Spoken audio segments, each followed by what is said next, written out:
had a chance to engage with human rights defenders and civil society actors, Palestinian, Egyptian, Israeli and Jordanian human rights defenders and civil society actors. As I mentioned, I visited the Al Arish hospital where you had a number of Palestinians who had been evacuated because of grave injuries. And I was really struck by the horrific wounds that I saw of many patients from Gaza, including numerous children. I have also heard in the past from a number of Israeli families whose loved ones had been abducted by the Palestinian armed groups about their anguish. As I told this morning, we have seen a conflagration of violence that has been unleashed in the occupied Palestinian territory, both in Gaza and the West Bank, but also in Israel. There has been a breakdown of the most basic respect for humane values. The killing of so many civilians cannot be dismissed as collateral damage. The only winner of such a war is likely to be extremism and further extremism. I think we have seen this as many histories, lessons from the past, that this unfortunately fuels extremism. Warnings by my office and others about human rights violations over many years have been ignored, not only in Israel and in the occupied Palestinian territory, but also by states with influence on the parties to this crisis. This needs to change. For this conflict to be enduringly resolved, we need justice, accountability, and the prevailing and the strong voice of human rights. The voice of reason, our work to report and document violations, and our advocacy for human rights will persevere until this voice is heard and this work is done. I'll just share with you a couple of urgent calls for action.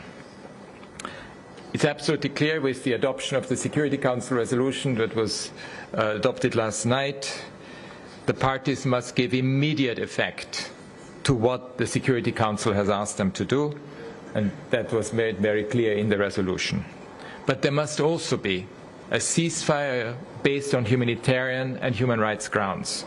And there needs to be an end to the fighting, not only to deliver the urgently needed basic necessities of life, electricity, water, fuel, and so forth, but also to create the political space for a path out of this horror.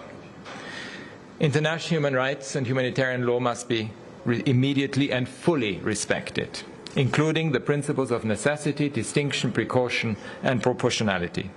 All forms of collective punishment must come to an end. All hostages must be released. We need rapid and unimpeded humanitarian assistance throughout Gaza, including fuel and at the scale required. And this must be facilitated. I understand that Philip Lazzarini, the UNRWA head of the UNRWA, will talk to you later today and give you more details on this. But we also need more entries into Gaza, including through Israel. I mean, Kerem Shalom is one crossing where this could be done. I also stress the importance of full access to Israel and the occupied Palestinian territory, including Gaza, for my office to ensure full and independent monitoring and documentation, and to coordinate the protection work within the humanitarian response. Israeli authorities must take immediate measures to ensure that the Israeli security forces comply with their obligations as an occupying power to protect Palestinians in the occupied Palestinian West Bank, including from violence by settlers. All states with influence must seek common ground to disempower extremists by offering hope to build an enduring peace through justice and the guarantee of equal rights. Without genuine accountability, we know that contested narratives cannot be resolved and people will be unable to contemplate a shared common future alongside each other.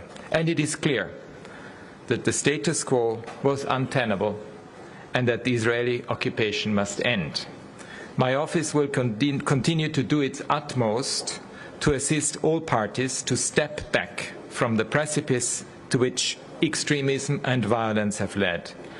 Our strongest assets will remain our principled independence, our consistent standing on the international laws and standards that can ensure enduring peace through respect for every human life. Thank you.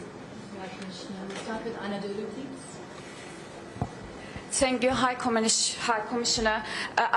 Regarding the UN Security Council resolution on Gaza adopted yesterday, demanding humanitarian pauses, I want to ask how binding you think this decision will be for Israel, and what would be the consequences if the state doesn't follow?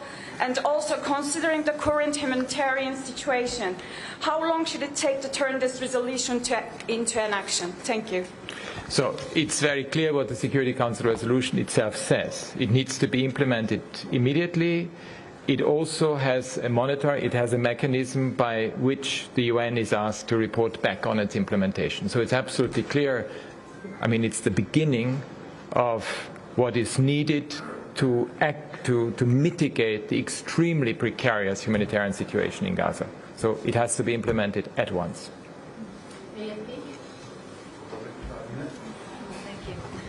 Thank you, High Commissioner. I was wondering if you could say a little bit about your discussions for entry into Gaza and Israel as you've requested, and if you're hopeful that could go ahead, and when. And also on the issue of the investigation that you mentioned in your speech, the international investigation, what kind of form would you expect that to take? And how hopeful would you be of success given the lack of cooperation with previous investigations in this area? Yeah. Thank you.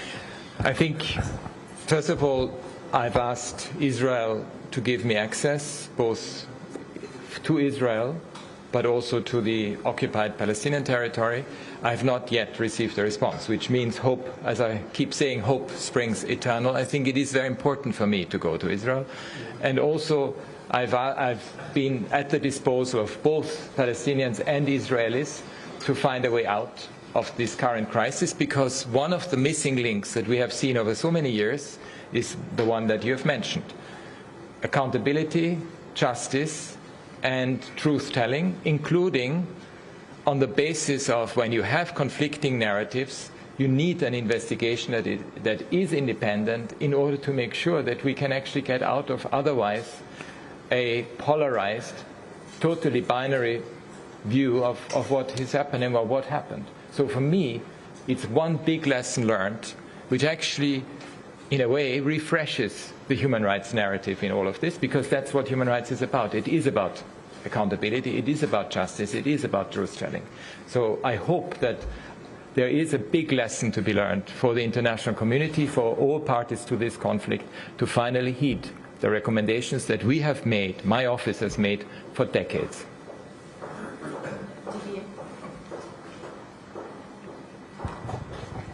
High Commissioner, correct me if I'm wrong, but it looks like there's one country in the world that is stopping the United Nations from doing their humanitarian work in a situation that 200 other countries and yourself have called carnage and horrible situation. What does it say about the United Nations if one country can stop humanitarian work that is so badly needed? What leverage do you have to change the stance of that one country, Israel? Well, we actually go back to the very difficult thing that one has to explain to the outside world. There is, on the one hand, all of us working for the United Nations, working under its flag. We have 102 colleagues that have been killed. This is unprecedented, as you know, and we mourn for these colleagues who have been in Gaza doing the type of services that are needed on the humanitarian front, on the development front, and that is very telling. And then there are other member states. I mean, that finally the Security Council acted on it is extremely important. Obviously, we need much more. We need this to continue, and we need to make sure that it is, at the end of the day, about international law and about accountability, as I said before, where also the whole human rights dimension plays an incredibly important role. When it comes to humanitarian assistance, I can only hope that finally this will be implemented as a matter of urgency, because, as you know, the needs are enormous, and we can only hope that all our humanitarian partners are able to do their work. But for that, you need humanitarian space, you need access, you need protection, you need deconfliction, and that's what is needed. Unfortunately, the figure's gone up to 103. 103, so I wasn't aware. So 103 colleagues who died. Associated Press. Hi, Commissioner. Thank you for coming to see us. I have two very quick questions, one of which is there are leaflets being dropped on the eastern side of Khan Yunis urging evacuation. Where are those people supposed to go right now? And then the second question is about Shifa.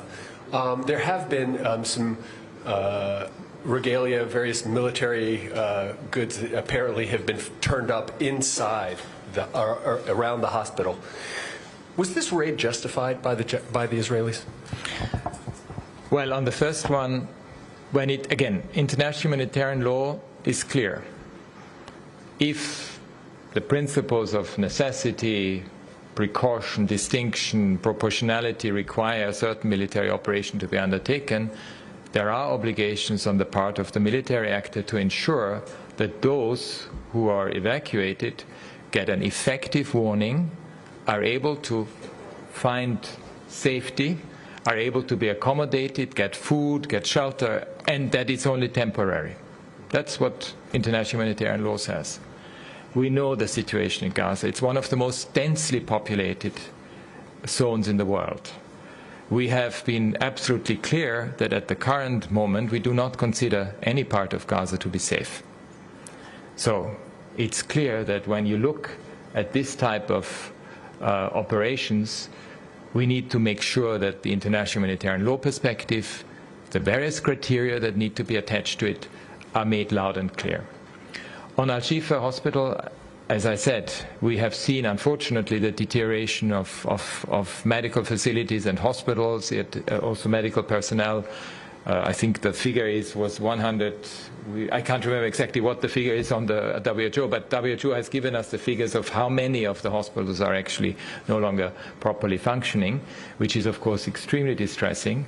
International humanitarian law, again, provides special protections to hospitals. So you need to go the extra mile to make sure that patients, medical personnel are protected. In the current, we have seen in this particular case contradictory statements. This actually is the type of thing where you would actually want an independent international investigation to find out what is actually happening. But there were guns that were apparently found inside. Right? Which is what I say. That is precisely what needs to be investigated. Sorry, we've only got time for one more question. Lisa, please. Merci beaucoup. Il y a 300 avocats, la semaine passée, ont déposé une plainte à la Cour internationale de la Haye, accusant Israël des crimes contre l'humanité et des génocides.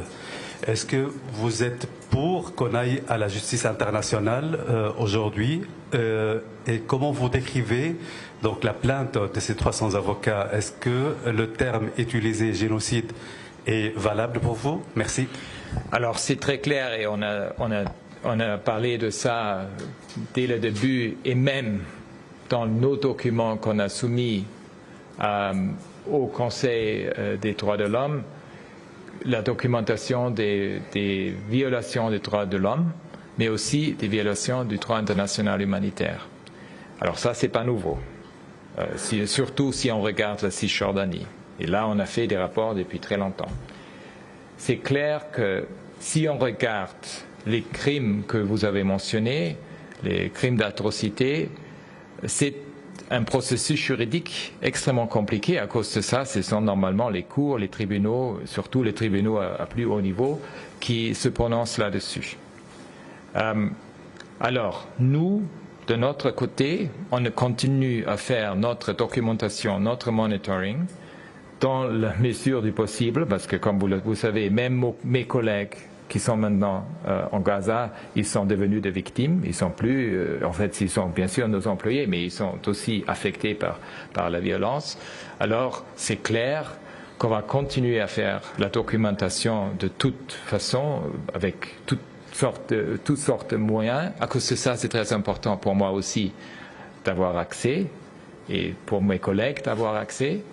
Mais c'est vrai aussi que si on commence à regarder de plus près des crimes contre l'humanité, des crimes de guerre, il faut une analyse très approfondie, comme on l'a fait d'ailleurs en Ukraine, mais ça nous a quelquefois pris quelques mois pour faire justement cette documentation.